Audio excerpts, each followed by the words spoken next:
So if you've been following the channel for a while, you've probably heard me use the expression when it comes to how much wood I have in the wood yard, not enough, or never enough. How much wood do you have there? Not enough. How much wood do you think you need? Well, there's never enough.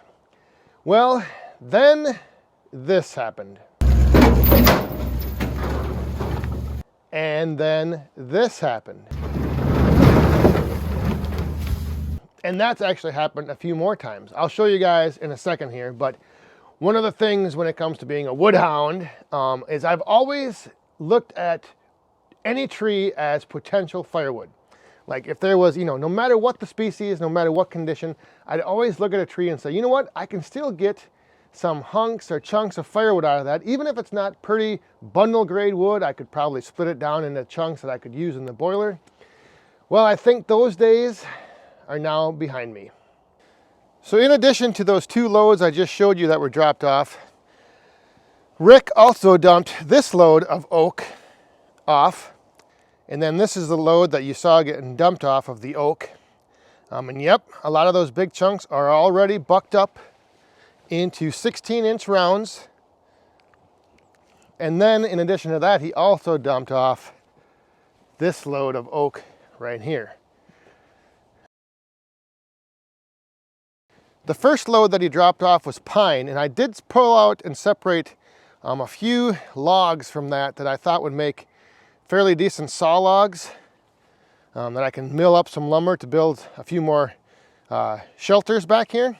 So I did pull those out, but I have acquired over the last few months, almost a year now, and even in this load, there was some other wood that maybe wasn't so desirable. Stuff like this. So we have, there's a box elder log, pine, just a bunch of knotty pine, and just odds and ends like, this chunk right here. Yeah, I could split that and make a couple pieces of boiler wood. But it comes to a point now where, like I said, I'm kind of in a position to be a little more selective. And so there was a day when I would look at these logs and say, you know what, I can cut those into rounds, I can bust off the edges, slab it off for boiler wood, use the inside for bundle wood, and I'd look at that pile and say, yeah, I can split that into firewood. However, as I said before, I think those days are over. And the reason being is that I've now started to fill in this little ravine back here with chips, and I'm starting to kind of level this off to increase my just size of the wood yard for potential storage in the future. I'm not going to extend the chips all the way over to that bank just because I am going to leave a little area for runoff. But filling this area in over here got me thinking about another area that I have. And that area was this little ravine over here. So this ravine kind of comes down and then it makes a little corner and it goes down there. So you can see I've filled in almost half of that with chips. What I was doing is I was digging out this hillside over here and kind of taking that ground and kind of building this up a little bit. So I was kind of digging the bank out and then filling this in just a little bit. What I've decided to do, however, is to use some of those old pine logs and just kind of build almost like a retaining wall. So I've put two of them down on the bottom there, and I've started filling this in with chips. And so that, I think, is going to be my plan, because what this will allow me to do is extend my wood yard up there out maybe another 10 feet. But where these chips start right here, that used to be the edge of the ravine. And it used to go down and then into that little washout there. I'm doing the same thing right here. So I've got this little pocket right there. I'm going to put some chunks in there to fill that in. And then I'm just going to start dumping chips on top of this. But the plan would then be to do that all the way down the line, all the way down to that little corner where I drive back up into the wood yard. That's pretty much the line of the lot line back there. And I'm not going to fill this in completely level. Like I probably will leave a little depression just for runoff. But I haven't had water down in here for many years now. And I think the reason being is upstream or up the dry stream further up there, something got dammed up, and now when it rains really heavy, nothing ever comes flowing down through here. Of course, once I fill this in, we'll have a summer of nothing but monsoon after monsoon, and this will all probably wash out, but we'll see what happens.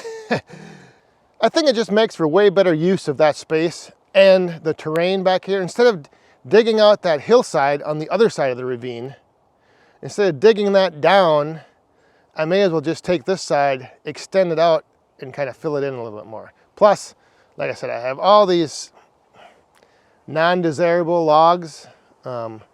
Yes, they could be made into firewood, but I'm sitting pretty good on my inventory right now.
What I'll do now is I'll spread this layer of chips out, and then what I think I'll do is put another level of logs, some of those other logs on top of the chips, and then more chips on top of that, just to kind of let it all kind of lock in. I talked to Rick, and Rick said that his piles of chips that he puts in for fill, like after about a year, you can like scrape off the top chips and it's almost like dirt underneath. Like it breaks down pretty much into soil. Now what I'll do is I'll probably put another log right here, and then maybe a log back there, maybe 2 or 3, fill that in, and then same thing down there. So there you go, that's the plan. Extend this bank out for more future storage and stacking of firewood. So I'm going to keep filling this in with some of those, a few more of those scrap logs and then some more chips, and I will keep you guys updated on the progress. So yes, I am now at that point, I think, where I can start being a little more selective and not necessarily turning everything into firewood, especially some of that stuff like that pine that just, you know, it would split down into chunks for the boiler. But I think this plan to extend my operation area out from over there across this little ravine here into that hillside, I think that makes a little more sense. And I've got the material coming in now, I've got the chips, I've got the logs, I'll continue to get more logs that I'm sure I can fill in here and maybe just fill this whole thing in, who knows. So thanks for watching, we'll see you guys next time. Stay safe, have fun, and Be cool.